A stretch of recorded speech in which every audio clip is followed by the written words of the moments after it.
No, I'm not. This is very, very exclusive. This is very exclusive. Are you ready? Hi, you guys. Welcome to the Dynasty Show. I want you guys to follow me, subscribe to my YouTube channel, follow me on my Instagram, my Facebook, my TikTok. It's all right here in the link. And then I want to introduce my sister, my best friend, Instagram star. PUUNK friend. Also known as Kitty Cat. Also known as my sister. Prudence. Yes. Let me get into the tea. So tell us a little bit about yourself. Well, every time somebody asks, tell me about yourself, everybody just forgets everything about. That's how they be. Well, let me see. Well, the first thing is I'm an artist, of course. I spent most of my life drawing. I could draw before I could write, and I'm left-handed. So you know how to kiss, but good. Well, yeah, but they say left-handers are good kissers. That's weird. I never heard that. Yeah. But yeah, all the lefties out there, if you draw and you're left-handed, you know the struggle is it's a mess. But that's first and foremost. That's what I'm best at. I'm an artist. So honestly, I really live my art out through my fashion as well in real life. And you broke the internet when you was Kitty Cat. What? And everybody was living for my sister. It's crazy the fact that, you know, we've been friends for over 11 plus years. Yeah, what's that, over a decade? Over a decade. We've been friends. Yeah, close friends. We've been through everything that friends can go through, like siblings is, wow. To throwing my phone in the water. Why do you always have to go there the first time? So we want to talk about when I threw you. We want to talk about that. I want to talk about why you was so mean to me in high school. Because we have another friend. Her name is Phoebe. Y'all see her soon. And she was always the middle woman. And it's a key because we was always bumping heads. Probably 5 years, 6 years of our friendship, we was always a love and hate relationship. But there was one particular time that we was on the phone with her boyfriend, and I said, "Oh my God, what did I say to make you feel like I want your man?" Man, I can't believe you are open with that. But since we on that topic, I'm gonna be honest. I hate talking about relationships, especially my teenage relationships, because teenagers, first of all, have no business being in a relationship. Because we don't know who we are. Yeah, I mean, for some people it works, but I would say whatever. But yeah, I was dating somebody at that time. This fuck boy? Yeah, and I didn't really know Dynasty that well. Dynasty was the new girl to the school. She just got from the school. But we had heard about her. She was on the news. So we knew her as the girl who came to school with the taser. She brought her taser. And she I am high as hell. She tased somebody. No, I'm just kidding. She didn't tase nobody, but almost did. There was a whole story in the news that Dynasty was famous about, and that's how we heard of her. So I didn't really know her personally, and I just heard that she was on the phone with the guy I was dating, and my friend called me. She's like, "Oh my God, Tyon." I mean, she didn't. She did. Go ahead. I'm not. She made it something that wasn't dramatic. She wasn't like making it like a problem, but she was kind of like, well, Dynasty was on the phone with your boyfriend, and I was like, okay. I'm like, well, that's weird, but that's okay. Go on. Mm-hmm. And she's like, well, we were all on the phone, and Dynasty had said to her, I want a relationship with you. Yeah, that's what I said! And I was just like, what? And then we called Dynasty, and I got back on the line. I think, no, we were all on the line. So we clicked back over, and my boyfriend was on the line with Dynasty and my other friend, and they were just all talking. And I was like, Dynasty, what did you say? And she was like, yeah, I said I want a relationship with him.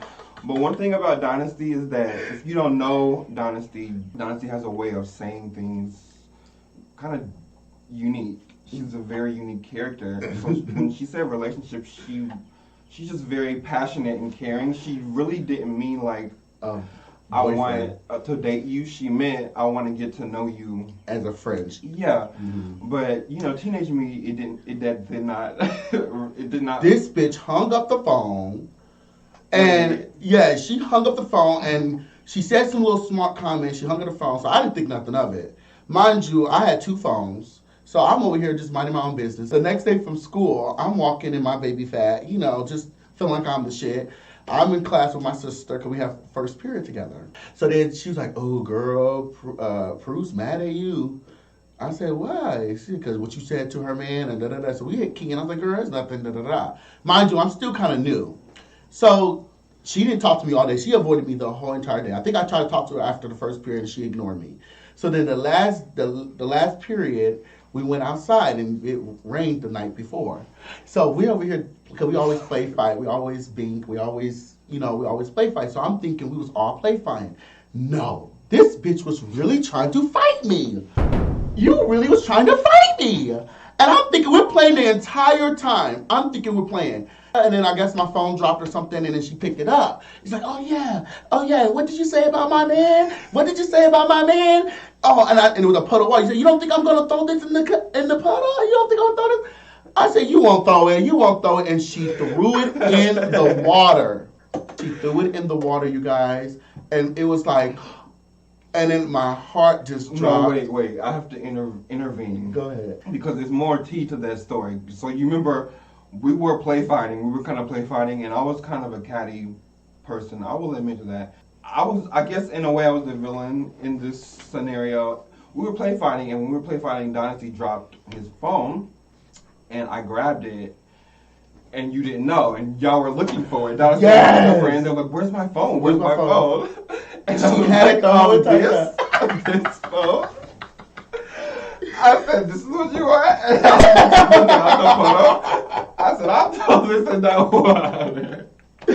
It's so crazy that we can laugh about it now. I know. Because we talk about it every time because it's like, that was the pivotal moment in our friendship where I was actually mad and upset with her. And, I mean, she told me, she's like, Dynasty, I think you're a hoe. I think you're this, I think you're that. And it was just like, why do you think that? Because I'm very promiscuous, I'm very nasty. They call me Dynasty for a reason. So, of course, she felt like, I'm a man taker, this, that. So it took a lot of years for us to get to where we're at now. To know that we would not do that to each other and date each other's man and do all types of crazy shit. I always ask, why were you so angry? Why was you so angry in high school? Why was you so quiet but angry when you get mad, you get explosive? She would say she's about to have a moment before she have the moment. Like, what made you get like that? So, let's get into that. Oh! Yeah, I gotta put the shades on for that. Let's see. Yeah, I was really an angry high school kid, and I really lashed out with that in my personal life. Mm-hmm. But, at the time, you can't really understand that, especially being that young. And being from the Black community, a lot of our family members, the generation before us, they didn't prioritize mental health really at all. So I didn't really understand what was going on with me. But it was kind of always known that there was something wrong or something not right. I just really had a hard time growing up at home, particularly the relationship with my mother. It was never really good. What were some of the things that you can remember off the top of your head that was like a pivotal moment between your mother and you to make you where you were so angry? Well, my mother, I just want to start off first in saying she is, by the words of a therapist, she's a textbook narcissist. So that's, first of all, growing up with a mother who is a narcissist. And also, this is a woman who's been traumatized, and by her own words, and she's never really dealt with that. And she had me at a young age. She had me when she was 20, and I was her first kid. And Honestly, right from the bat, it was apparent that she didn't have kids because she wanted to have kids. It was more of a thing of trying to keep a man. So she was having kids for a man, and of course they didn't work out. So Right. now she's left with the kid. But honestly, And sorry, I just want to so because your dad, I've heard from what you told me that she really liked your dad, and then I guess it was a separation between her and your dad, and then you kind of came out looking like your dad, and you felt like the torture that she was doing to you, because you look like your dad, and she couldn't have what she wanted. Yeah, I'm glad you said that, and that's a big key thing in my issues with my mom and my dad is that yeah, I am his spitting image, so it's no denying that I'm his child. You can look at me, you look at him, and you can tell. But that's the funny thing. She told another man that I was his kid. What? I didn't know that. Yeah, this man is named Donald, which is why I was born under the name Donald, because she let that man become my father, and she kind of had him, I guess, sign my birth certificate. So I was born under Donald, even though obviously I'm not this man's child, and she knew that. And she played both of these men. She was having sex with both of them at the same time, and she told them they were both the father. So when my father really found out, we had to get the birth certificate and all that changed, and we got his name on it. But once it came out, everybody knew. So the guy, Donald, when he found out, this man had already raised me, taken me to Walmart, invested in me. You remember? Yes, I remember. I just remember him. He was a good man. He was a father figure to me. But that all changed when he found out that I wasn't his kid. In fact, he actually shot up my grandmother's house when we were all in it. I mean, I was a little baby. And that's one of the big pivotal moments from my mom is that, You played both men. Yeah, and she really was kind of remorseless about it. She had no care. She didn't care. Yeah, she was. So She would say it's the men's fault. She was like, it's their fault. They should ask for a DNA test.